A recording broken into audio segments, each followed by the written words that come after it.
Throughout my time traversing the various film circles and communities both the internet and the real world has had to offer, I've often found myself being labelled as a hot take machine. And I'll admit, I have indulged in this a bit. I have leaned into this role because, honestly, it's hilarious. I enjoy the looks on people's faces when I tell them, Portrait of a Lady on Fire?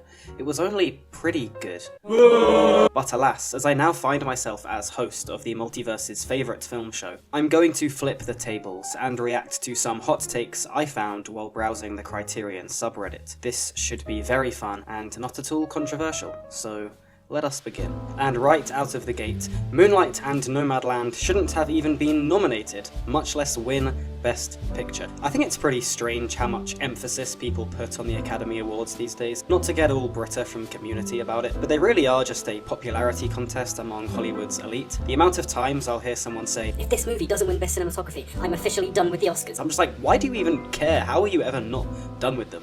They're silly. However, to play devil's advocate, if what you're telling me is that Moonlight wasn't even in the top 2 or 3 films of 2016, you're smoking straight crack. I'm sorry, okay, but Moonlight is top tier. That film is just so devastatingly emotional. It's a beautiful piece on masculinity and love in a brutal environment. It's one of the best shot movies ever made on a small budget. The first hour really is a tough watch, but once you get to that third and final act, it's able to achieve a level of catharsis I've personally never seen in any other film. So this take just isn't it at all. Now, in the case of Nomadland, you may have not thought it was the best of the films nominated that year. My choice would have probably been Judas and the Black Messiah, Sound of Metal, or even Another Round, but I think saying it shouldn't have even been nominated is a little harsh. Its portrayal of modern-day nomads is incredibly tender. Its inclusion of real-life van dwellers is one of the best uses of non-actors I've seen in cinema, and lends the entire film a very naturalistic and sincere tone. Plus, all the shots of the American landscape are beautiful. Frances McDormand is incredible as always. I guess it's just a film which connected with me emotionally, and clearly it didn't with this person, but honestly it has enough technical merit to at least be nominated for a Best Movie of the Year award. It was pretty good, but honestly, Oscars? Come on man, who cares? Everything Everywhere All at Once proves to me I have nothing in common with the general public. I actually find this an incredibly relatable statement. This person's put it in a rather amusing way, but it does kind of capture the feeling pretty well. When you've heard about this new amazing film, you go to see it all excited, only to walk out the cinema 2 hours later thinking, this is exactly what happened to me after seeing Everything Everywhere All at Once. I liked the film, I thought it was pleasant enough, the ideas it was playing with were certainly executed better than any of the other multiverse movies I'd seen around that time. I mean, geez, compared to that Doctor Strange film, this was a full-blown masterpiece. But it just didn't really connect with me. I'd heard so much about the insanely creative, boundary-pushing storytelling, but didn't find the film to be that risky, that experimental, and overall I was left a little disappointed. And honestly, this has happened a lot. I mean, I'm one of the few people who didn't love Paddington 2, like It's a Bear, who's nice. Did you guys not see The Jungle Book? I think at the end of the day, not connecting with a film it seems everyone else adores does not mean you have nothing in common with the general public, as humorous as that sentiment is. It's just opinions, man, and while it may not be Everything Everywhere All at Once, I think everyone has at least that one film which made them feel completely isolated from everyone else, and in that way, I guess it means we're all alike. Ridley Scott is not a great director, Alien is a masterpiece, and Blade Runner is an aesthetically triumphant bore, but everything else he's made is fine at best. He doesn't have any real sense of style, he doesn't appear to know how to pick good scripts, and he executes the majority of his films in a manner best described as competent. I kinda get what this person's saying, but I do disagree. First of all, you say Ridley Scott is not a great director, but then say Alien is a masterpiece, which of course it is. Now this is a pretty interesting discussion, and people might disagree here, but I personally think that if a director has made a full-blown masterpiece, they kinda automatically qualify as a great director. I mean, look at Mateo Kassovitz, he made La Hand, which everyone can agree is an all-time classic, and then he just never made a good film again, at least not yet, but he's clearly a great director, even if he's only shown this off once.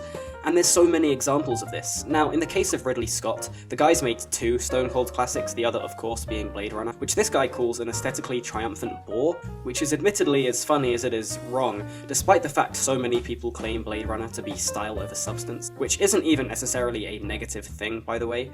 I really don't think that phrase does this film any justice at all. Not only is Blade Runner one of the most aesthetically pleasing movies ever made, from the eye-gasmic cinematography to one of the greatest film scores of all time, I do think it also carries lots of substance. What it means to be human, the slow but inevitable march of death, that final scene with Harrison Ford and Rutger Hauer is one of the most tragic and beautiful climaxes to any movie ever. I mean, this thing literally created its own genre. How many films can say that? Now, I'll admit Ridley Scott has never hit the heights of these two films anywhere else in his filmography, and he certainly has a few duds, but even movies like Thelma and Louise and Gladiator are definitely better than competent. I think you're being a bit too harsh. Sorry.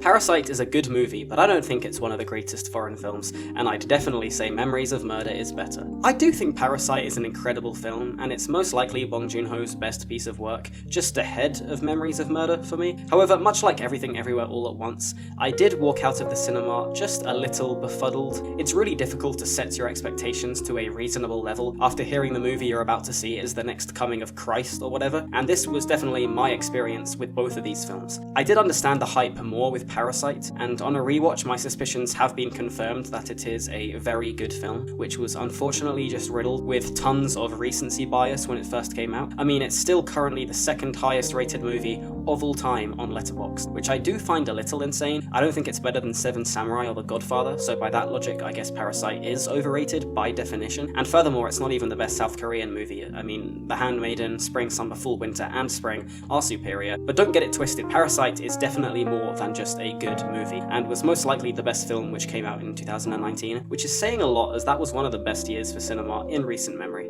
Forrest Gump is little more than nostalgia porn for out-of-touch boomers. Correct. Gary Sinise is very good though. Greta Gerwig overall isn't that good of a filmmaker, and only gets lauded for her film's feminist themes. Same goes for Olivia Wilde, but people seem to have figured this out about her post Don't Worry Darling. Yeah, this is a dumb take. This is a really dumb take. First of all, to say Greta Gerwig only gets lauded for her film's feminist themes is ridiculous. Both Lady Bird and Little Women are incredibly accomplished and mature pieces of work. I was actually able to see Lady Bird at the London Film Festival back in the day, before anyone really knew about it, and I was kind of blown away at how angsty and witty and heartfelt and authentic it all felt. However, it was with Little Women where I really realised how special of a filmmaker Gerwig is, where we see her move away from the admittedly captivating A24 indie vibes of Lady Bird to a far more sophisticated and disciplined storytelling venture, creating one of the best period pieces of the last decade, and I for one cannot wait to see where her career goes. Barbie looks very bizarre, but I have full confidence in Greta Gerwig. When it comes to Olivia Wilde, and by the way I don't know why this guy has paired these two directors together, as they really have nothing in common other than the fact they're women, but anyway,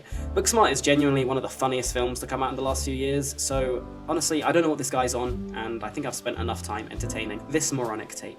The Departed and Birdman are not as good as Scorsese/Iñárritu's works typically are. I'll agree that The Departed is not one of Scorsese's best films, but in the same way Full Metal Jacket isn't one of Kubrick's best, like it's still better than most other things you're gonna see. But if you look at Scorsese's filmography and rank all his movies from worst to best, I don't think you can tell me The Departed doesn't at least belong in the top half. I mean, it deserves to be up there off Mark Wahlberg's performance alone. As for Birdman, I don't know if this is considered a hot take or anything, but I think this movie's amazing. I love the constant jazz drumming, I love Edward Norton's performance, I love the one continuous take thing. I know stuff like that has been done before, and I know it's been sort of done to death since, but this is still the best use of the technique in cinema history. It still feels so fresh and amazing when you watch it. I'm sorry, call me a film bro if you want, but we are all allowed a few of these opinions, okay? And one of mine is that Birdman is a masterpiece.